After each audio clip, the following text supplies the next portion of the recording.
जय माता दी। मैं पंडित गौरव शर्मा, एस्ट्रो अर्थ चैनल में आप सभी का स्वागत है।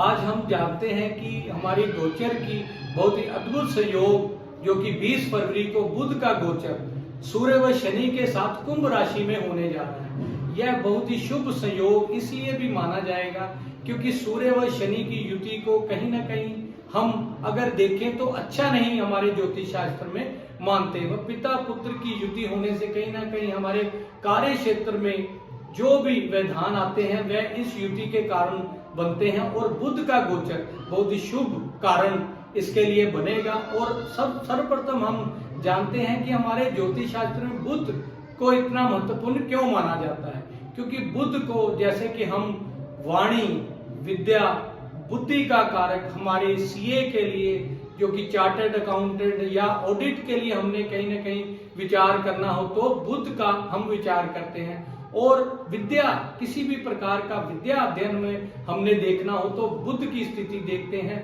बैंकिंग के क्षेत्र में हमने देखना हो या किसी भी प्रकार से वाणिज्य क्षेत्र में हमने देखना हो, रेवेन्यू डिपार्टमेंट के लिए देखना हो, बैंकिंग क्षेत्र के लिए देखना हो तो बुध की स्थिति का आकलन करते हैं। और किसी भी तरह का अगर हमने बिजनेसमैन की स्थिति का आकलन करना हो तो बड़े से बड़े बिजनेसमैन की कुंडली में अगर शुभ बुध की स्थिति शुभ ना हो तो वह अक्सर उन्हें असफलताओं का कारण बनता है। इसलिए हमारे जोडियक में बुध को युवराज ग्रह भी कहा जाता है। और हमारे जो भी हास्य के लिए अगर हमने देखना हो, सेंस ऑफ ह्यूमर के लिए देखना हो तो बुध की स्थिति का आकलन करते हैं। इसलिए जैसे कि 20 फरवरी को जो योग बुध का शनि महाराज जी की राशि में होने जा रहा है वह हमारी 12 राशियों पर बहुत ही शुभ या अशुभ प्रभाव किस प्रकार से रहेगा यह सब हम जानते हैं। और किन्हीं सावधानियों का हमें अवश्य ही पालन करना चाहिए। उसके लिए जैसे हम देखते हैं कि वृष राशि के लिए अब हम बात करते हैं कि इस योगा योग या इस गोचर का किस प्रकार से प्रभाव रहेगा। और वृष राशि के लिए जैसे कि शुक्र प्रधान राशि जो कि सुंदर प्रिय शुक्र को माना गया है, धन वैभव के स्वामी जो कि वृष राशि के मालिक बनते हैं, उसकी स्थिति में अगर हम देखें तो दशम भाव में सूर्य की और शनि की बहुत सुंदर स्थिति पहले ही बनी हुई है। लेकिन कहीं ना कहीं अगर सूर्य व शनि की युति का प्रभाव हम देखें तो हमारे जो कि कर्म क्षेत्र में पड़ने से हमें कार्य क्षेत्र में देरी के योग, हमारे जॉब में या हमारे बिजनेस के लिए भी हम कर्म क्षेत्र का आकलन करते हैं, उसमें शनि या सूर्य की युति का होना हमें कहीं ना कहीं दुर्योग के बारे में बताता है। और हमारे कार्य क्षेत्र में कहीं ना कहीं व्यवधान के योग बने हुए थे जिसके कारण हमें हर कार्य में प्रॉब्लम के योग बनते थे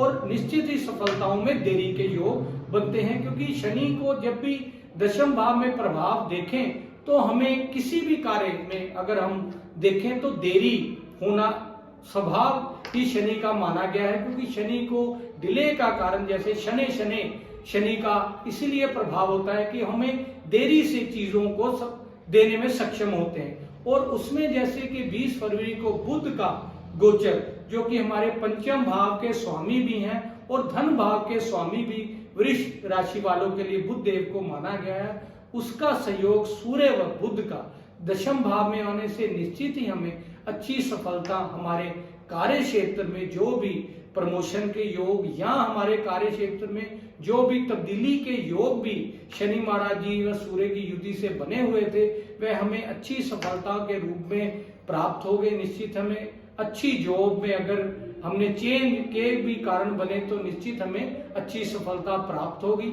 और कहीं ना कहीं हमारे कार्य क्षेत्र में कर्म क्षेत्र के भाव में धन भाव के स्वामी व पंचम भाव के स्वामी का आना निश्चित हमें अच्छी सफलताओं के बारे में बताता है। और अगर हम इसके बारे में सावधानियों, क्योंकि सूर्य बुधाते का योग हमारे दशम भाव में बहुत सुंदर राजयोग का निर्माण करता है क्योंकि सूर्य को यहाँ दिशा बल की प्राप्ति होती है और शनि महाराज जी के परम मित्र बुध को माना गया है। इसलिए दशम भाव में हमारे कार्य क्षेत्र में इन तीनों की युति का प्रभाव वृष राशि वालों की अद्भुत सहयोग बना है। उसके लिए जैसे अगर हम उपाय के तौर पर देखें तो हमें किस प्रकार से सावधानी या उपाय करने से निश्चित हमें अच्छी सफलता कार्य क्षेत्र में प्राप्त होगी।